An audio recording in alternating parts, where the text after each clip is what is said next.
The Busy Bees began in two different ways. One, I have been gardening behind my house, which includes a easement down into a storm drain ravine, and I started removing the invasive plants that were behind my own house and putting in native plants there. When COVID hit, the neighbor across the street's little girls ended up using my area as a park because all the parks were closed. Then the storm drain ravine goes across to San Alto School that has a back pathway to the school, and her kids were gonna start school, and she goes, it's all weeds, maybe we should redo that area. So we actually started, her and I, redoing that area. She's got two little kids, so I did a lot of the work. Kind of got my brother out there a few times, got my husband out there a few times, and we beautified that pathway first. And I was trying to promote more native plants around Lemon Grove in general. So I went online and offered like a pack of plants. Here's a whole pack of plants. Take them, go ahead and put them in your house, and a little bit of guidance. And one of the people who signed up to do that was Jules. And Jules actually had all of her plants die in the pot. And she said, I didn't know what to do with them. I know you kind of gave me an idea, but I didn't really know what to do. And at one of the Lemon Grove Garden Nature plant swaps that we do here in town, we were talking about it, and she's like, well, maybe it would be good if we had a way to help people. And then it kind of formulated as we could go and do, here's this person's house and put in their plant packs and get them established, and now come to another person's. And we just kind of kept thinking about it until we went, all right, this is what we're gonna do, and came up with the name Busy Bee Garden Co-op. We wanted of course, the alliteration that sounds fun. We are helping the native bees, which is nice. We're helping native butterflies also, but you're busy, and busy bee is always a term that's used. So we actually held, come over to my house, see my garden. Would you like something like this at your house? Would you like to participate in this? This is what we're trying to do around Lemon Grove and people's front yards. And we really want to do front yards because they're forward facing to the public, and so it beautifies Lemon Grove slowly, but it also helps provide these pollinator areas as well.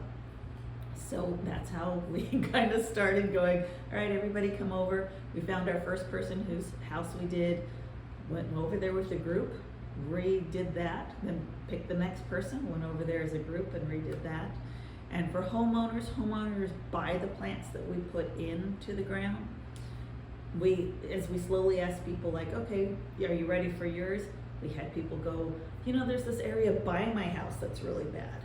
And then we started getting into a little more of public areas and not necessarily the spaces that are people's front yards. It was, okay, let's do this. And we slowly just kept going and going. It started off really small and then grew via word of mouth, basically. All word of mouth. Nice, I like it. Word of mouth and some good pushing with Jules on social media. Yes, we have a lot of key partnerships.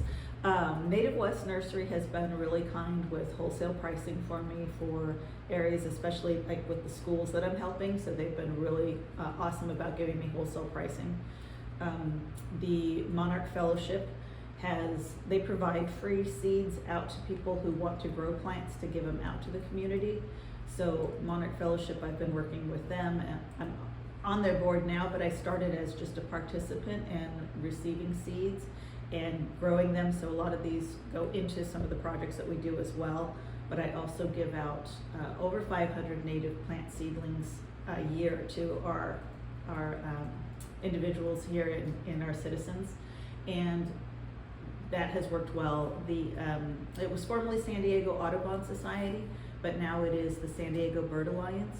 They have helped us. We have 4 native seed libraries that are sponsored by them here in Lemon Grove that Busy Bees specifically runs, and those all got started with the San Diego Bird Alliance, which was Audubon at the time. So that's a big deal also, because people can come get these free seeds and also put them into their yards. Xerces, who's given us these plant grants, this is our 2nd year in a row with plant grants from Xerces Society. So we're really excited about that.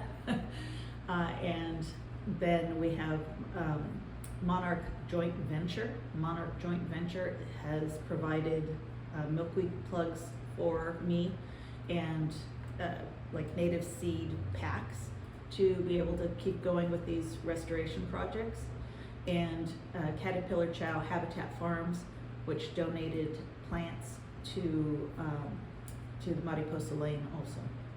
Okay, wow. So you have a pretty significant number of partnerships that are involved. A really significant number of partnerships, and that was just like me word of mouth, just like trying to talk and fill out grant applications and things like that, and they're really excited with what we're doing. So, oh, and Wild Ones, and Wild Ones is national, and Wild Ones San Diego has its own chapter here.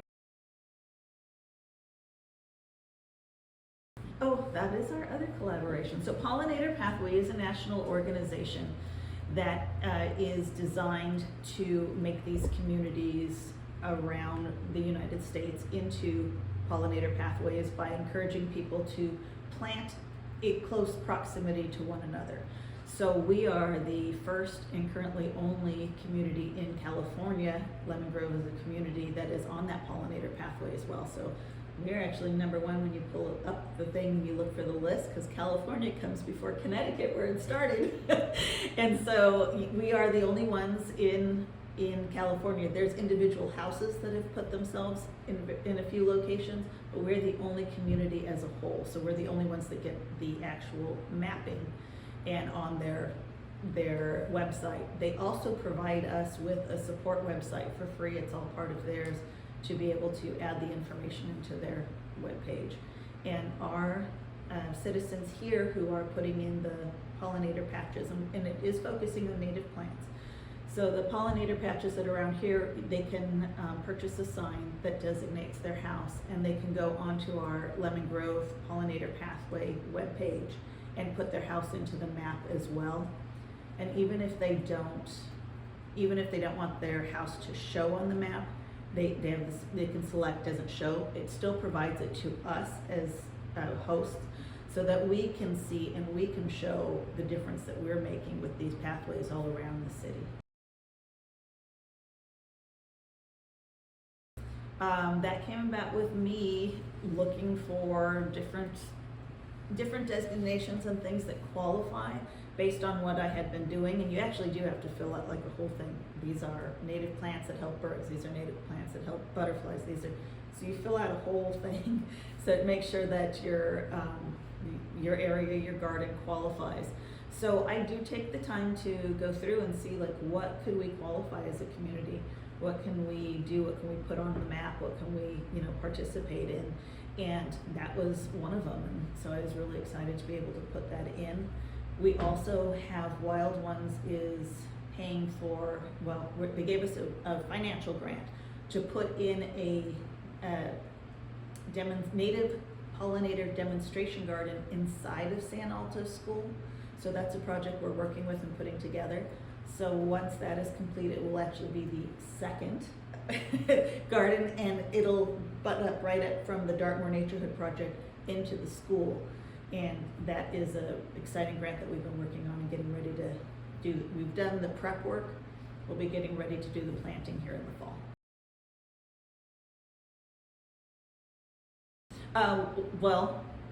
We put it on our Busy Bee Garden Co-op page. So we do have a Busy Bee Garden Co-op page for the public. And I've done a couple of presentations in town where people were able to come out and see and view. That way they could have an idea for themselves. So yeah, we're just, this Friday we do our final, make sure there's no lines underground or anything that we might have issues with. Okay. So we were able to bring people of different walks of life out and work together and kind of remove any ideas people might have had, especially online, where online people are very opinionated, and sometimes things can get heated when people are interacting with various, you know how it is. Behind the keyboard. Yeah, behind the keyboard you're a whole lot different, and you come out and you meet people and you're like, oh my gosh, well actually they're really nice, or okay, I see why they're passionate about this. It gives you that time to talk to people, and you're working alongside people. So I say it's also kind of a team building experience for our community. Like, it's really gives you that sense of you're working as a team for an accomplished goal. And now within that, we've had various community members who have become like leads for us as well. So I run the whole garden project. Jules runs the social media side and the public outreach side. So I'm the one who's coming up with, okay, we have to put the garden together like this, and it takes a lot of time. You view the space, how much time would it take? What plants work, everything like that. So now I've been able to find somebody else to help me with garden design and step up. We found people who can be like, oh great, you are working on weeds over there, or you're working on this, so that when we have new people come, they can look for the people who are wearing a badge, know that these are people who know what they're doing, and I can say, hey, go over and talk to so-and-so, you'll see the badge, they'll help give you what you should be working on. So it took a lot of burden off of me. And now we're also getting, like, some of our projects get 40 to 50 people. We've been impressed, you know, we started with like 5, and then it was like 10, and then 20. And like, if I go out there and I'm like, hey, we've got this big project, we can get a lot of people. And so we're doing this work that would take so long, you figure, and we're only working like 2.5 hours, so that's what we do. But you figure 2 times 20 people, that's 40 hours of work. So that's a whole work week that's now been done. Short amount of time. Right. So it's really exciting to watch us work, and I can go to the space and gauge about how long things will take and what steps should be done. Like Muddy Post Lane was actually 5 weekends in a row, but I knew exactly how far I needed to be in each one. And we were right there, finished on time, just the way we should have, so it was really good. But now we're also bringing people from Spring Valley. I've had people from North Park, City Heights, people from Lakeside who want to come in because they're like, what is going on? What are you guys doing? This looks so cool, it looks so fun. And they're coming to be a part of it also. So I'll actually even be speaking in Lakeside for a group over there to talk about them starting something up as well. So it's spreading. You wouldn't think that pulling weeds and working in the dirt and doing things that can be messy are as fun as it is, but we all have a great time. We play music, we talk, you work with people, and we have that shared goal at the end. Wow. Yeah. That's wonderful to hear, because a lot of times, just like you said, we do sit behind a computer and we don't have our best face forward. Right. On behind the screen or behind the keyboard. And once we meet someone in person, I'm like, hey, you know, this person's pretty cool. We So don't neat, have, you know? we have a lot of Yeah. things in common, maybe just not that one. Mhm. And it just kind of takes the tone down a bit, because you're like, Yeah. okay, I know them, I like them. Right. It really can be different, Yeah. you know. And then for us, you know, with bees and butterflies, birds. So for me in my garden area, the area that I work that's a storm drain ravine is actually, I've started now, like 7 houses long, removing these invasive plants and slowly putting in these pollinator plants. And at my house, we have been keeping track year after year of the increase of different butterfly species, different bees as well, so that we can see like, oh, now we've got this bee in our garden, we haven't seen it before, now we've got this one. Same with the butterfly species that come through. My brother actually has like a whole tracking sheet, and we can say in 2023 we only had these, but now we have these, and then, you know, again, 2024, now we've seen these butterflies. How much of an increase, or how much, you know, are we seeing around? And then we've just, in the past 6 months, started keeping track of bird species as well, so that we can say, hey, I've got these that are more resident, these that are coming through, these that have now, you know, started to find this habitat as well. So we're increasing these species that need these native plants, and then they're able to have a very safe corridor because it's a storm drain ravine. You know, there's not people walking through, there's not cars, there's not anything that's going through. It's an ecosystem. So I do have coyotes, I have skunks, I have possums, I have all the things that belong in an ecosystem, but they're also not in our yards, they're through a wildlife corridor. Social media has been beneficial because it does get the word out to larger groups, and like I said, people outside of Lemon Grove have started following it as well. So people look for that information of, oh, we've got a project, you know, here it is, these dates. So we actually never know who's going to show up at our project. It's all faith-based. We put it out there, here you go, come if you can. and we've never been disappointed. All So, over. yeah, like we have never, like I was nervous the first few times, like who are we gonna get? What's gonna happen? What are we gonna do? Never been disappointed. People are like, the numbers just keep growing. Wow. Yeah, Yeah. so we just put it out there, this is what we're doing, this is how. We also keep communication that way because people share the progress of their yards that were done. So they'll get in there and say, oh my gosh, I have, here's how my plants are growing, or look at, here's the birds that are coming, or oh, caught this butterfly picture. So we're also being able to share what we're doing, which gets people excited and has them keep going.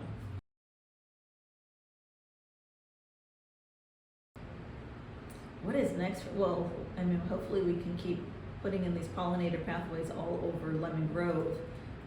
Lakeside's excited and wants to maybe start something like that on their own. So going out there and teaching another community how to do that, because it's helping the community, it's beautifying the community, and it's helping the pollinators.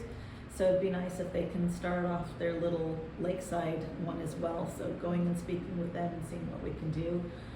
But I'm really excited for Lemon Grove and want to keep working as much as possible here in Lemon Grove. We are only 3.9 square. We're small. We can do this.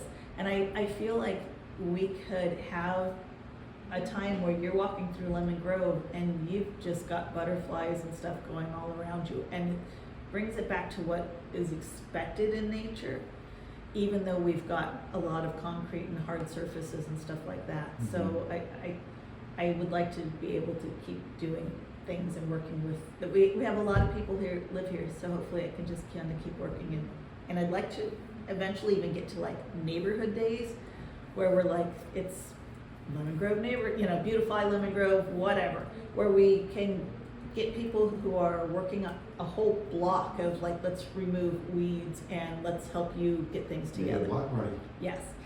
So it's one of our goals. One of the things that's really exciting to see. So when we did Mariposa Lane, we have no green bin, right? Mm-hmm. But we had tons and tons of green debris we need to get rid of. I went door to door, gave a letter, talked to people, gave them a yellow ribbon, and said, hey, if you could bring your green bins out for us to use, we'd really appreciate it. Put your address on the ribbon, we'll make sure everything's returned.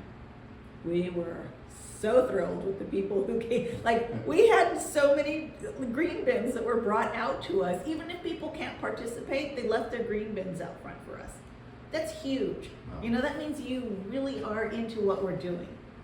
So they came out, left their green bins. We would fill those to capacity. Our volunteers bring them back to the addresses they go in. Next week, back out there again, bring them, load them. So we weren't not stuck with like tons and tons of green trash because people came out and people drove up in trucks. Here's mine from my house. I'm here to participate and do something. So, to see that where people are excited for something and we're working for a common goal, that's a big deal. So with these yellow ribbons, we did it again at Dartmoor Naturehood Project when we did a cleanup because that January 22nd storm, that storm drain ravine was, I kid you not, 4 feet high and 7 feet across, which is something we never had experienced back there before. It was never more than a trickle. Took debris and logs. I have a little bridge, washed away the bridge, covered a storm drain hole that it all needs to travel through. Some of it was just debris that was back there and some came through the pipes on the other side. Mm-hmm. And I had worked to clean it all up, but it left a lot of stuff down there. So we brought a crew and we did a cleanup over there. I did the same thing with the green bins on my street in my neighborhood. And again, like I come out and my heart just full and you want to cry. You're like, I can't believe all these people did the same thing. They bring their green bins out for, even if they're not working, especially older people that can't, they can offer a green bin and they can feel part of it. And that's like it's such a cool feeling. Best way to get involved is to jump on our Busy Bee Garden Co-op public Facebook group so that you can hear about the projects that are going on. People of any ability can help. I know a lot of times people feel like, oh, I can't bend over and pull weeds, or I can't do this. There's something for everyone. Sometimes as I have all the plants out, just little dead leaves need to be trimmed and cut off. People can sit and do that, no big deal. I've had people who couldn't necessarily bend and get up and down, but they help collect seeds out of our gardens, because now we can take these seeds, put them in our seed libraries. I mean, we're now kind of self-sustaining ourselves with what we can provide out into the community.